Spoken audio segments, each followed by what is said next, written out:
I'm so happy with how this build turned out.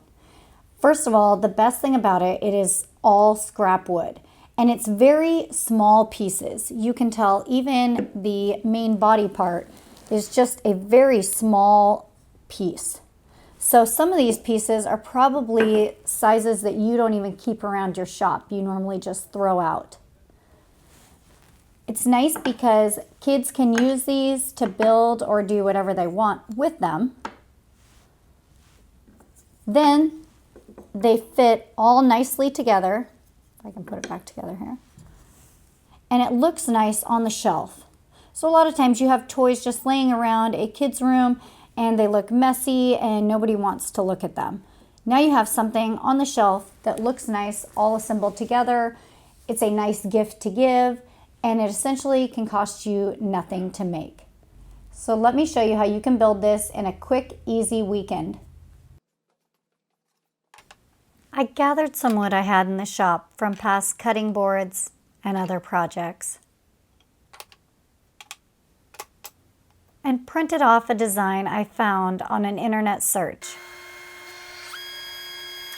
Totally not necessary if your wood is all the same thickness, but since mine was not, I'm planing some of my boards down.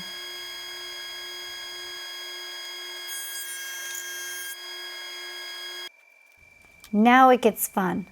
I drew a straight line on the bottom for a reference. Then I started cutting out the first piece. It isn't necessary to cut real close, well, except for on the shell. This will be used as a guide for cutting. Using spray adhesive, I attached the template to the wood. Note that you don't need as much adhesive as I used. In fact, use less because it's messy to remove in the end. I took my piece over to the bandsaw to cut. I tried to leave just a small space around the template so that I can sand it to the exact line. If you don't have a bandsaw, you can always use a reciprocating saw or a scroll saw. I used walnut for the body of the turtle.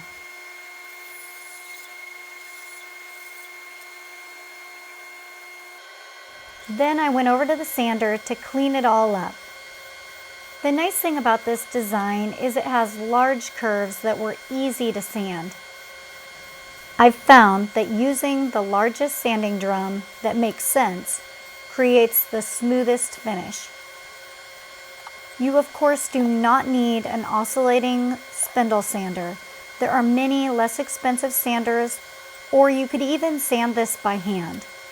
It'll take a bit longer, but will not require any expensive tools. I switched out the sanding drum for a smaller one just so that I could get in the area by the feet a little better.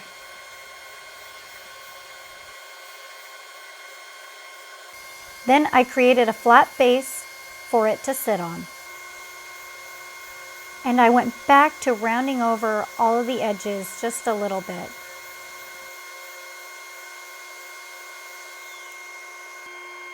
After I figured out my process, I went back and cut out the other pieces. To find my pattern, I searched on the internet for different stacking toys. There are a lot out there to get inspiration from. I just like the simplicity of this one the best. For the shell, I used tiger wood, guanacaste, hope I said that right, I believe mahogany and maple. By using different woods, it gave me this beautiful color without having to use harmful paints or stains on a kid's toy. I also made sure to make the pieces large enough so that they would not be a choking hazard. These are just a few things that you'll want to consider when you start making kids' toys. I also ran these pieces through the oscillating sander as well, just like I did the first piece. Using my orbital sander, I removed what I could of the template. As you can see, The ones that I used only a small amount of adhesive came off a whole lot easier. And it really, in the end, didn't matter if it was on really solid or just by a few dabs of the adhesive. So just make sure to use a little less and your cleanup will be easier.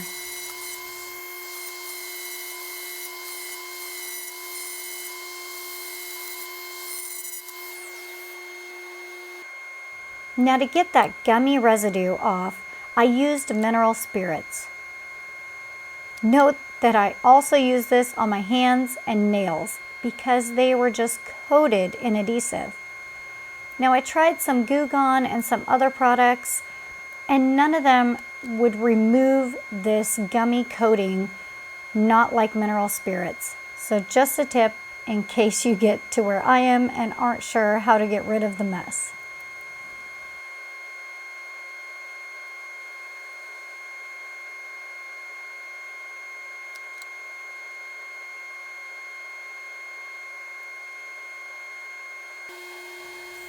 I sanded all the pieces with 150 grit until they were smooth. Now you'll notice that I finished this toy just like I would a cutting board.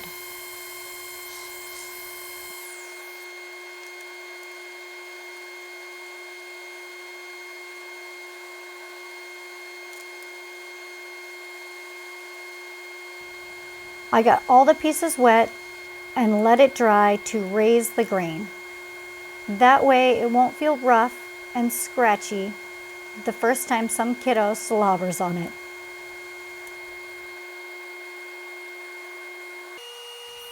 Once dry, it's back to the sanding, starting at 220 and working through the grits to 400. It was a little tricky to hold these pieces while also keeping my fingers out of the way. Just take your time and be safe.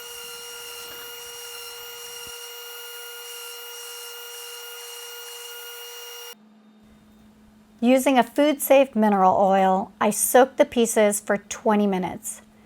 This allows that mineral oil to really get into the wood, protecting it and giving it a rich color. Then I let it dry on a rack overnight and wiped off the excess.